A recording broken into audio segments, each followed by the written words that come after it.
Born and raised in Atlanta, I was the product of a Baptist father and a Methodist mother. When they got married, they needed a compromise. And when church shopping here in Atlanta, they came across an Episcopal church that was having its fall English festival. And there, as my parents went on to the church campus, my father, my very Baptist father, saw the Boar's Head Tavern. And he said, if a church is good enough to have beer, it's good enough to have me. So to this day, I can thank the Guinness family for being an Episcopalian. I was raised as a cradle Episcopalian, been in the church since I was a child. I wasn't the most active, didn't go to Sunday school every single week. I was an acolyte, participated in the services. I was fascinated by the liturgy, by the music, and by the language.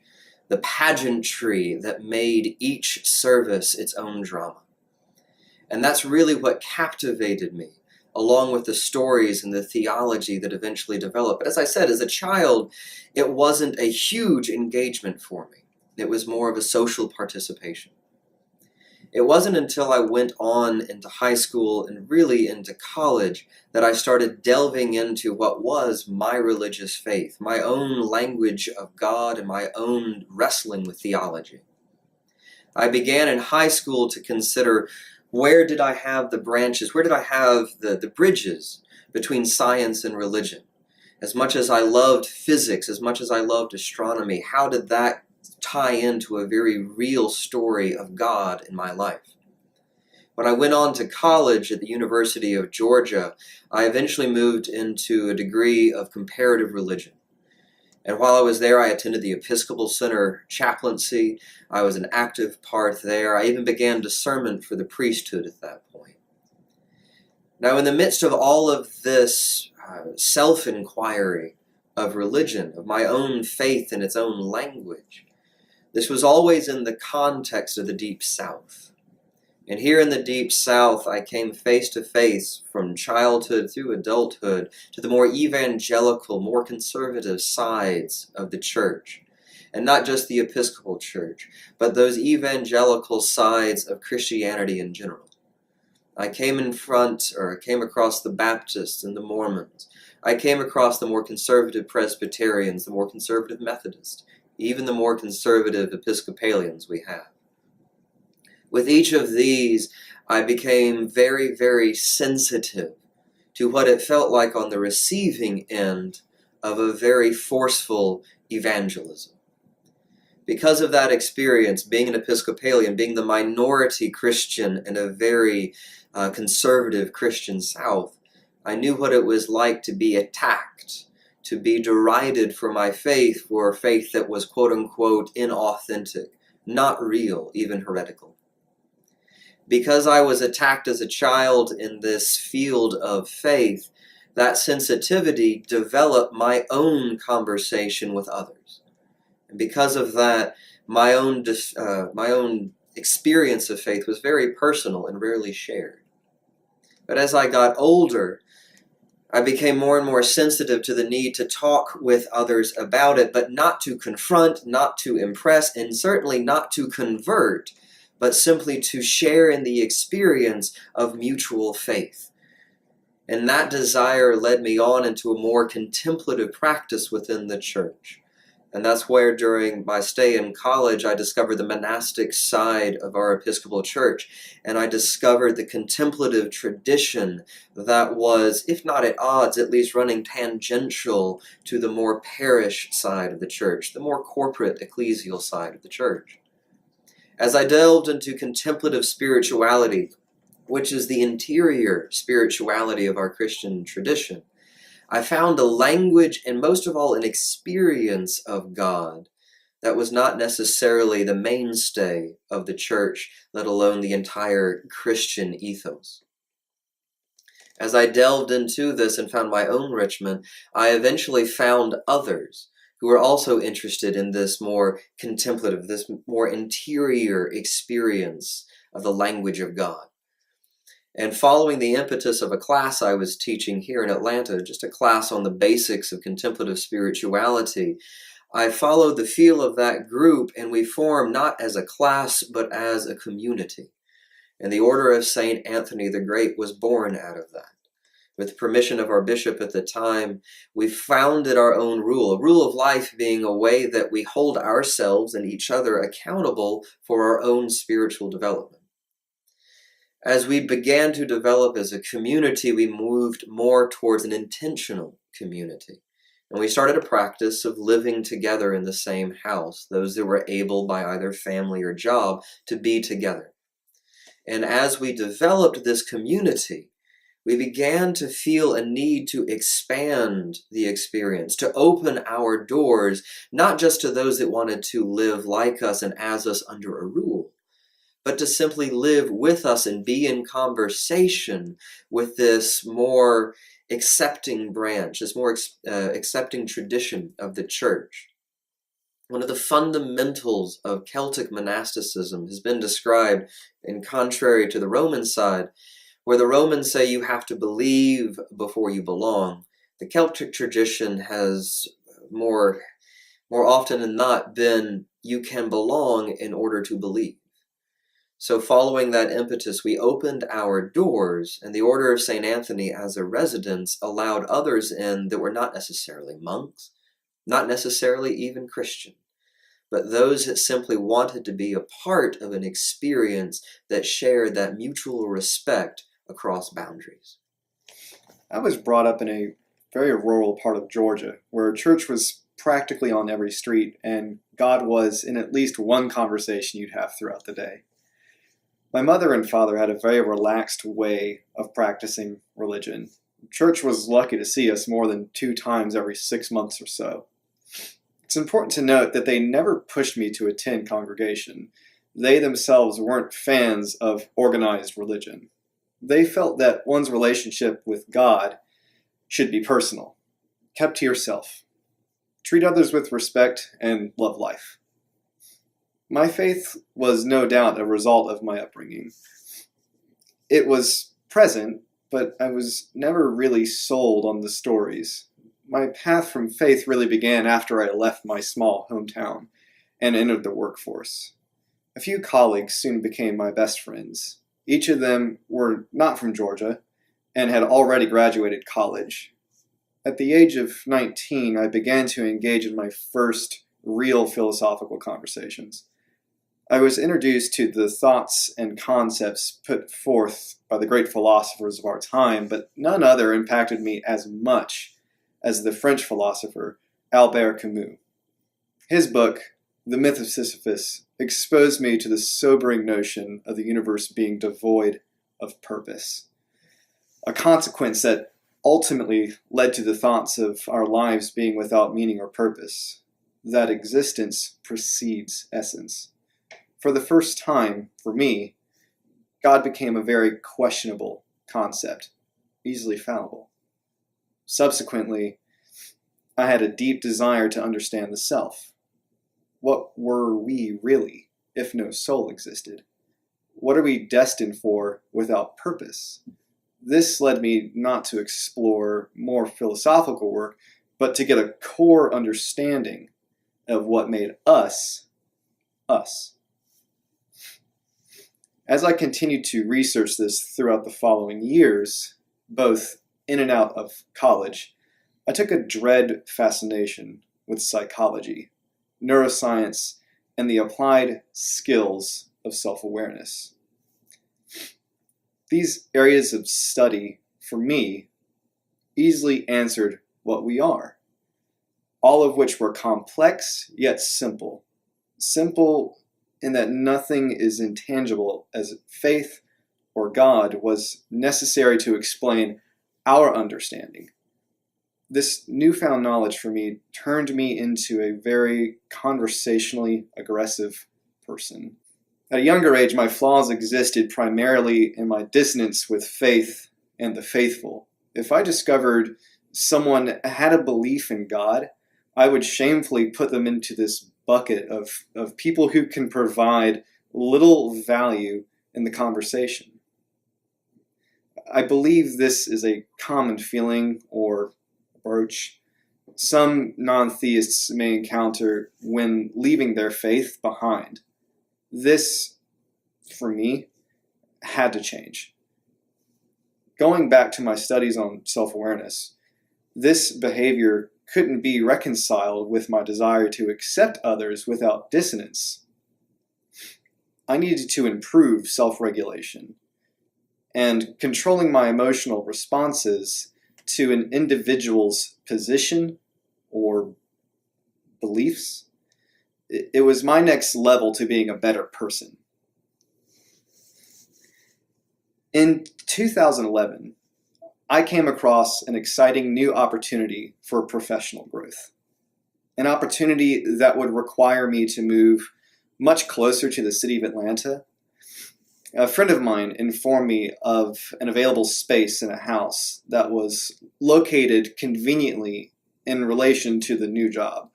I learned that the space was a community of Episcopalian monks. If I wanted to really stress test my skill and ability to quickly develop self-awareness, what better way than to move into a community like this?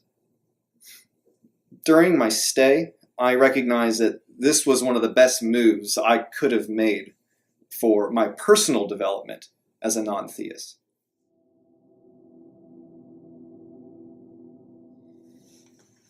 It was at this point that we had started expanding or opening up residence with the order, and that's when you approached us saying that you wanted to live with us. And I knew you through another friend, and having experienced you outside of community already, I knew that you at least respected what we were doing. And because you knew where we were coming from and I knew where you were coming from, there would at least be that mutual respect. Yeah. And to be frank, though, to think that when we were first opening our doors, that one of the first ones to come and want to live in residence would be an atheist or a non-theist. Right. It's a bit of a shock. It jumps like magnitudes already. Like, well, was this the best move? And Right. I of course, I was very appreciative of you doing that. And like I said, for me, it was a test to my new level of practicing integration of my beliefs with others in an environment that was very close. Like, if we had a disagreement, we knew that we couldn't walk away. And I think that really set a foundation for respect and understanding, which kind of paints an interesting picture. When you think about it, when you're in a conversation with somebody that you don't agree with or whose belief is completely different from yours, in passing, it's easy to walk away, go home, and you never have to see that person again. Wasn't the case for us. Yeah, if we disagreed, you still had to sit down and have dinner. Right. And you still had to clean up the dishes afterwards. Yeah. Yeah, exactly. But the other benefit, which I loved about living in residence, is that not only do you have to have a conclusion to your conversations, or at least you have to come to some resolution that allows you to still live down the hall from the other, but it also allows for more spontaneous conversations. Right. So that you can have those conversations in the wee hours of the morning, you can have them over dinner, and it allows for a more organic process of inquiry and discovery. And allowing that fertile ground allowed for the possibility of far more conversations than we ever would have had just getting together for coffee on a weekly basis. Exactly. So it created a ground, a fertile ground, that allowed us to talk and allowed us to share. It was a common ground, if you will, that allowed us to discuss. Now, it was during this time where you were living with us that I went through discernment again within my Episcopal diocese, and my bishop at that time approved me for the track of ordination, and I was able to enter seminary at Emory University. When I entered Emory's graduate program for divinity, the seminary there itself, while Methodist-based, is one of the more diverse seminaries. As opposed to one of the exclusively Episcopal seminaries I could have gone to, this one having the benefit of being here in Atlanta allowed me to stay in residence with the order. But because it was so diverse with Baptists, Presbyterians, we even had those in the, not just the Masters of Divinity, but Masters of Theology track, those that were on an academic course, not a professional course. I had agnostics in my class that were just studying religion as an academic pursuit. So we were forced into conversation with others. And for my own benefit, what I loved at seminary is that in being in such a diverse field, similar to being in a diverse household now with you, it forces, or at least it forced me, to better understand what I was saying and what I was believing. Right. Because when you're in a bubble and everybody believes the same thing, you're never tried, you're never pushed. Right. But if you have to, if not defend yourself, at least better explain what it is you believe, it forces you to look at your beliefs more. Yeah. And I think that's exactly what we found ourselves doing a lot of. If not face to face, when we would walk away, we had to really analyze what it was that we were bringing to the table at that point. And that's what drew me into living in this environment. I knew that that was going to be a possibility, and what turned the knobs down on the heat, as it were. Again, as I was saying, I feel it's not just an anecdote of mine, but I see many new atheists, and when I say new atheists, I mean people who have just converted to atheism are normally very angry about it, hostile, because, again, it's a defense for science and knowledge in most of their conversations, or to reject nonsensical things. But I think by nature it's easier when you're defending something to be aggressive rather than understand that I'm talking to a person who's got their own belief that they've held for many years. They're a person that deserve to be treated with dignity and respect. That's not to say that we should respect all beliefs. That's different between respecting an individual. Right. And that is something I think was cyclical in the environment that you were constructing as I was entering it.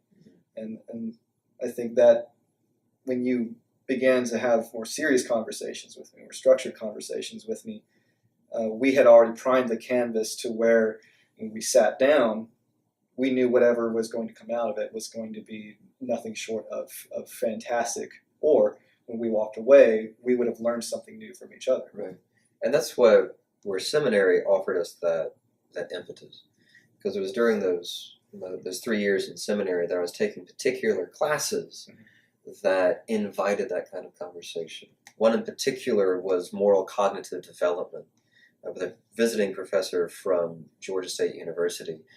The point of this course was to show cognitive development on a neurological scale, so childhood and adult development, but also moral development and religious development. So some of the big ones that we studied were Lawrence Kohlberg, Piaget first, Lawrence Kohlberg, Carol Gilligan, and then we concluded with James Fowler and his stages of faith.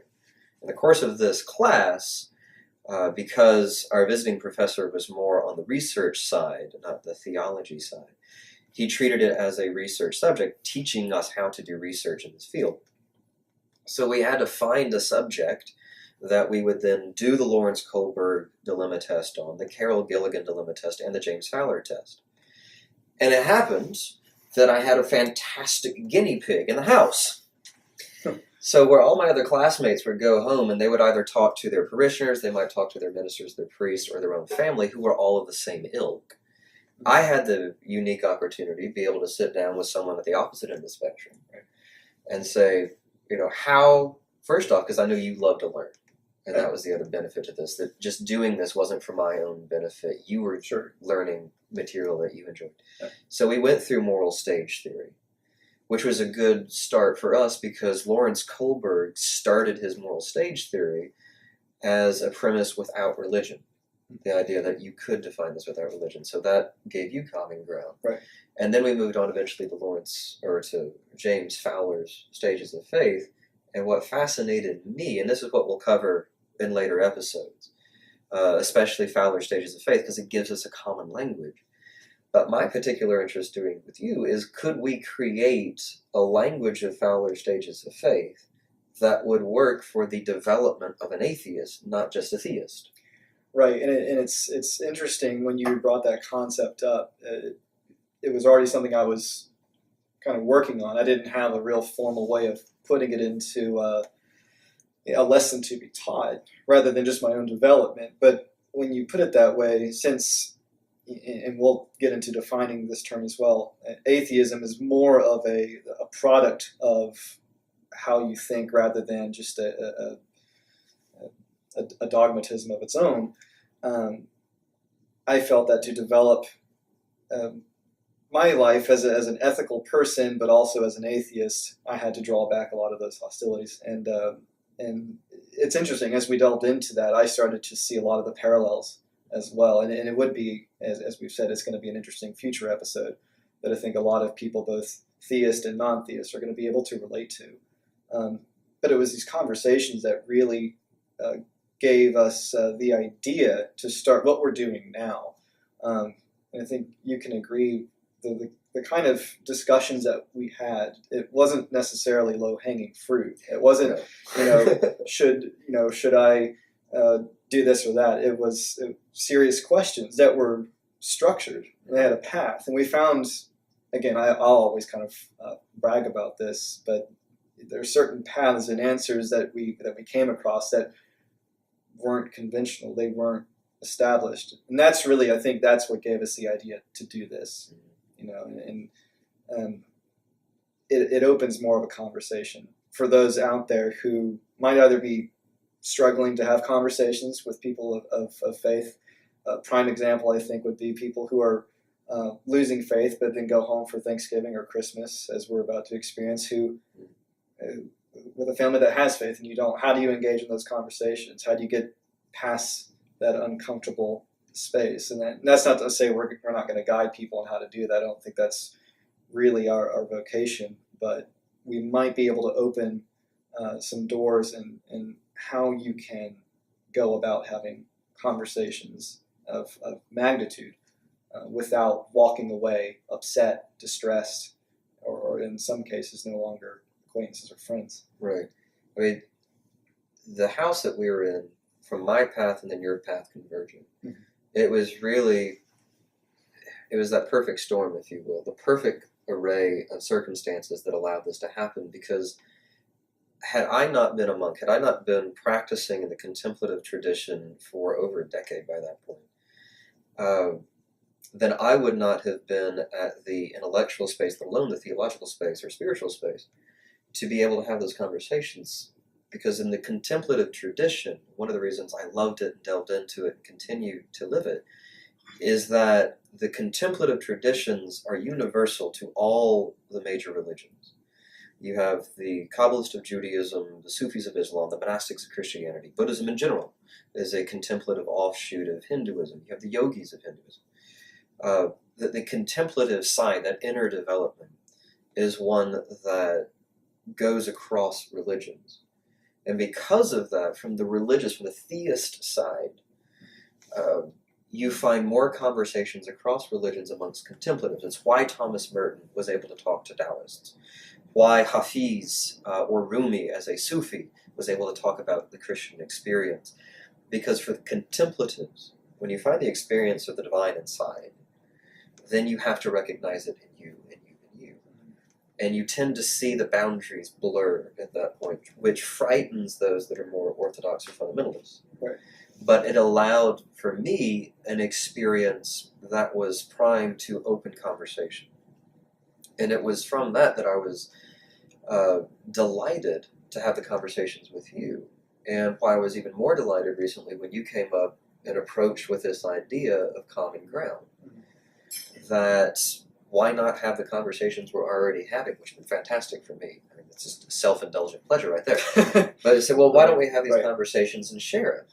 I mean, this is a brilliant idea. Yeah, and I felt like not to do something with this would be wasted.